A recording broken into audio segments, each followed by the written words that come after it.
Okay, so now temple towns and pilgrimage center. In the previous topic हमने क्या पढ़ा, एक बार रिवाइज कर लें.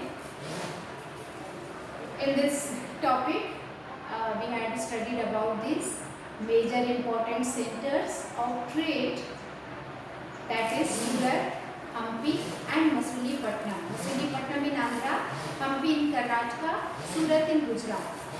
Then we discuss about the administrative centers. Administrative centers are the place where the kings of the medieval India used to give order, issuing order to their subordinates.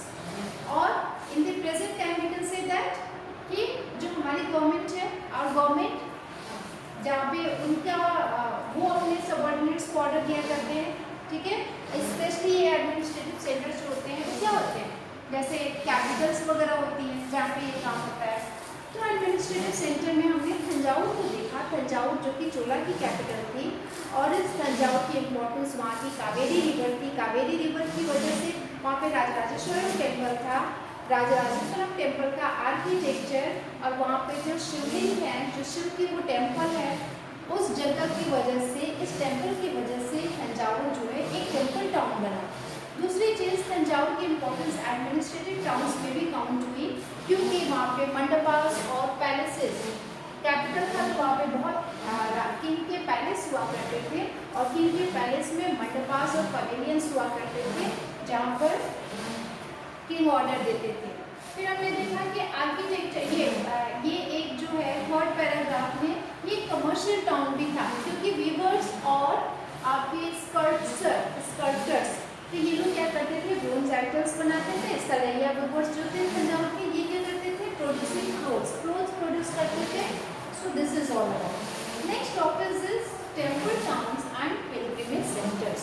Temple towns क्या है और pilgrimage centre क्या है. तंजावुर को मैंने कहा ना, Thanjavur is also an example of temple town. Why it is temple town? Because there is Rajarajeshwaram temple. ठीक है. One thing important, you have to know that the temple towns, mark this line, temple towns represent a very important pattern of urbanization.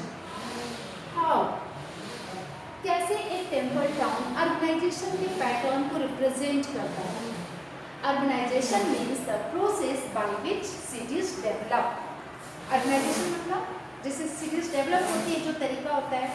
अब देखो कि temples क्योंकि वहाँ पे थी, तो टेम्पल्स क्या होती हैं, वहाँ पे central to economy and society होती है. कैसे कि जितने भी लोग जाते हैं टेम्पल, तो वो वहाँ पर आप देखे होंगे जो बड़े बड़े मंदिर होते हैं, वहाँ पर आसपास कितने छोटे छोटे मार्केट्स लगी होती हैं. जो लोकल लोग होते हैं वो क्या क्या बेचते हैं, बहुत सारे मैटेरियल चीज़ें बेचते हैं, सेल करते हैं. फिर आप देखोगे ऑर्नामेंट्स वगैरह भी देते हैं. टेम्पल की वहाँ की जो फेमस चीज़ें होती हैं वो भी सेल करते हैं, वहाँ के जो लोकल पीपल होते हैं. ठीक है. बड़ी बड़ी दुकानें भी होती हैं. तो इससे क्या होता है, टेम्पल्स हम कह सकते हैं कि temples are central to the economy. How it is central to society? Because the people, जितने भी लोग होते हैं वो कहाँ जाते हैं, टेम्पल से आते हैं. तो क्या हो, टेम्पल्स क्यों जा रहे हैं, अपनी डिवोशन उनके जो अपने भगवान के प्रति है. तो इससे सोसाइटी का भी सेंटर होता है temple. Rulers built temples to demonstrate their devotion to various deities. अब जो रूलर्स, आपको पता ही है कि रूलर्स क्यों टेम्पल्स बनाते हैं, अपना डिवोशन शो करते हैं, अपनी अथॉरिटीज को प्रेजेंट करते हैं, है ना. They also endowed. अब रूलर्स जो है बहुत सारा मनी, इंडोवेट मीन्स होता है पैसे लगाना. ठीक है. तो टेम्पल्स में बहुत ज़्यादा पैसे लगाते हैं. विद ग्रांट्स ऑफ लैंड्स, बहुत ज़्यादा लैंड डोनेट करते हैं. And for what, why they are doing this? For elaborate rituals, feed pilgrims, praise and celebrate festivals. उस राज्य में जितने भी लोग हैं जो पिलग्रिम्स वगैरह होते हैं, उन सबको वहाँ पे फेस्टिवल सेलिब्रेट करने के लिए रूलर्स जो है इतना ज़्यादा पैसा वहाँ पे डोनेट करते हैं. बाकी लोग भी करते हैं, पिलग्रिम्स भी जाते हैं तो वो भी डोनेट करते हैं. This is the picture of bronze bell metal and the lost works at technique. This is the your Nataraj, अभी जो मैं आपको बात कर रही थी, Nataraja idol. Bronze is an alloy. देखो अभी मैं आपसे होमवर्क में दिया ना, bronze is an alloy containing copper and tin.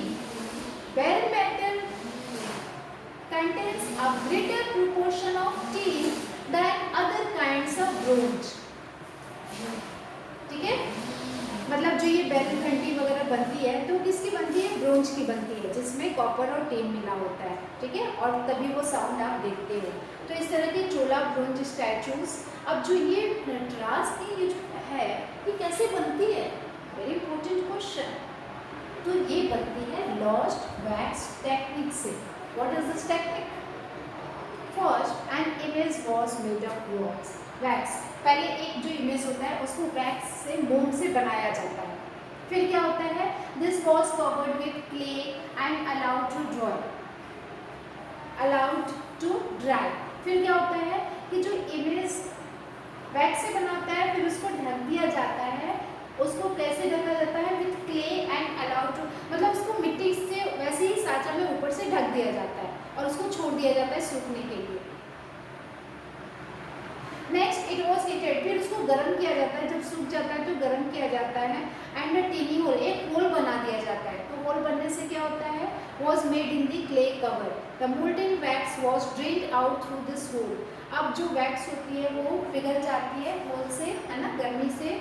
And this then molten matter was poured into the clay mould, और फिर वो क्ले का शेप ले लेती है, ठीक है, उस होल से। Once the metal cooled and solidified, the clay cover was carefully removed. फिर जो क्ले का कवर किया जाता है उसको हटा दिया जाता है तो वो वैसे शेप बनके तैयार हो जाती है। Okay, what do you think were the disadvantages of using this technique, string technique का, इस टेक्निक का यूज़ क्या है, फायदा क्या है? इससे इजीली बन जाता है ना, लॉस्ट वैक्स टेक्निक। अब आगे क्या है, temple authorities used their wealth to finance trade and banking. जितना भी आप देखेंगे टेम्पल्स के पास जितने भी पैसे आते हैं, मनी आती है, वो क्या किसके पास जाता है? आप देखे हो ना कि जो ये साईं बाबा के टेम्पल्स होते हैं या वैष्णो देवी में इतना चढ़ावा चढ़ता है, या फिर और भी जो बहुत सारे टेम्पल्स हैं, बड़े बड़े टेम्पल्स हैं, चाहे अजमेर की दरगाह पे आप चले जाओ, ठीक है, वृंदावन के मंदिरों में चले जाओ, तो क्या होता है, अभी तो अयोध्या का राम मंदिर भी बन रहा है, ठीक है, तो ये टेम्पल, ये सारा पैसा कहाँ जाता है? टेम्पल अथॉरिटीज के पास। और टेम्पल अथॉरिटीज इस वेल्थ को यूज़ करती है, कहाँ यूज़ करती है? मेडिवल इंडिया में वो लोग क्या करते थे, ट्रेड और बैंकिंग का काम करते थे, है ना। आपको आगे कि मैम उस समय SBI था क्या और ICICI बैंक था क्या? नहीं था।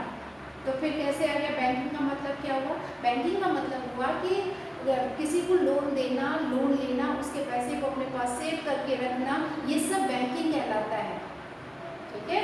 अब बैंकिंग कैसे होती थी, तो उस समय जो मनी लेंडर्स होते थे, जो लोगों को पैसे उधार देते थे, जो रिच लोग होते थे, जो लैंडलॉर्ड्स होते थे, है ना, तो इस तरह से वो बैंकिंग और ट्रेड का काम करते थे।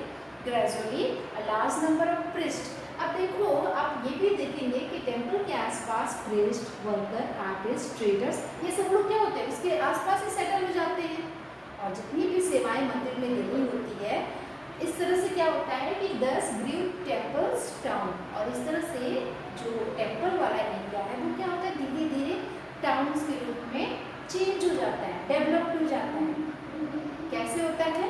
क्योंकि किंग्स जो है वो बहुत सारा इकोनॉमी अपना यूज़ करते हैं टेम्पल्स में, अपने लैंड को ग्रांट करते हैं, और टेम्पल अथॉरिटीज उस वेल्थ को क्या करती है, वो भी उस टेम्पल में भी लगाती है और ट्रेड और बैंकिंग भी करती है। और फिर वहाँ पे आसपास लोग अपने अर्निंग के लिए, उनको पता है कि लोग यहाँ पे आएंगे मंदिर में, तो वो क्या करते हैं, वहाँ की ज़रूरत की जो चीज़ें हैं वो बेचते हैं, और धीरे धीरे अर्गनाइजेशन का प्रोसेस डेवलप होता है। The temple to cater to its needs and those of the pilgrims, वो वही सारी चीज़ें बेचते हैं जो पिलग्रिम्स के यूज़ में आती हैं। Towns emerged around temple. अब कौन कौन से टाउन्स हैं जो टेम्पल्स के अराउंड इमर्ज हुए हैं? जैसे बिरला स्वामी टेम्पल। बिरला स्वामी जो टेम्पल है ये विदिशा MP में है, बिरला स्वामी टेम्पल है। ये एग्जाम्पल में पूछा जा सकता है एग्जाम में, what kind of temples, give example of temple developed around the, because of that towns was developed. Somnath temple in Gujarat, आपको पता ही है कि सोमनाथ टेम्पल में गजनी ने 75 बार अटैक किया था। क्यों? क्योंकि इतना ज़्यादा पैसा उस टेम्पल में था, है ना। तो other important temple towns included Kanchipuram and Madurai in Tamil Nadu, ये सब वहाँ के इम्पोर्टेंट टेम्पल्स हैं। एंड तिरुपति इन आंध्र प्रदेश, तिरुपति जो है ये आंध्र प्रदेश की कैपिटल है। ओके, अब आगे क्या है, इसके बाद फिर क्या है, class 7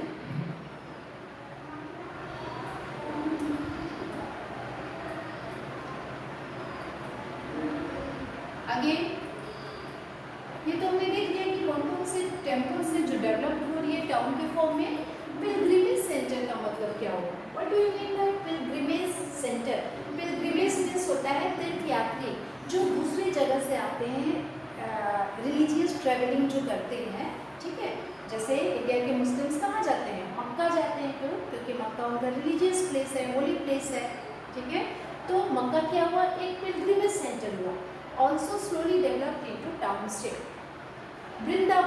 Vrindavan in Uttar Pradesh and Tiruvannamalai in Tamil Nadu. देखो ये लोकेशन याद रखना, which temple is located in city, means Tiruvannamalai is located in which city, is Tamil Nadu, T for Tiruvannamalai, T for Tamil Nadu. अब क्या है, these are the examples of temples towns।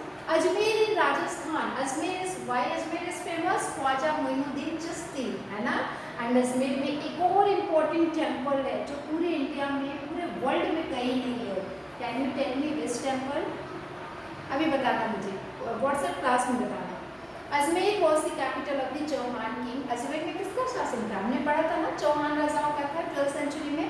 और धीरे धीरे वही अजमेर जो है, मुगल्स जब आए तो उन्होंने वहाँ पे अपना हेड क्वार्टर बना दिया, ठीक है, सूबा जिसको कहते हैं, प्रोविंसेस, प्रांत। और फिर हम कह सकते हैं कि Ajmer was the excellent example of religious coexistence, यानी कि ख्वाजा मोइनुद्दीन चिश्ती और उसके बाद जो कि एक सूफी सेंट थे, उनका क्या है, वहाँ पे श्राइन है, श्राइन मतलब होता है दरगाह है, वो settle there in 12th century. वो सूफी सेंट थे, जब वो नहीं रहते हैं तो उनका वहाँ पे दरगाह बनता है। तो वहाँ पे जितने भी डिवोटीज हैं फ्रॉम ऑल क्रीड्स का मतलब सभी नस्लों से, ऑल कास्ट, पूरी कास्ट से वहाँ पे डिवोटीज वहाँ जाते हैं और क्या करते थे, सूफी सेंट के दरगाह पे चादर भी चढ़ाते हैं, मनी भी चढ़ाते हैं। अजमेर के पास एक लेक है, Pushkar, yes this is the name, Pushkar. बताओ why Pushkar is famous, you will do it this in WhatsApp class. which was attracted pilgrims from ancient India। अब देखिए यहाँ पे लिखा है कि पुष्कर was attracted pilgrims, पर ये नहीं बताया कि क्यों। अब ये काम करेंगे आप। तो क्लास अभी I'm just continuing, stop this chapter right now, okay, and we will discuss next in the next class।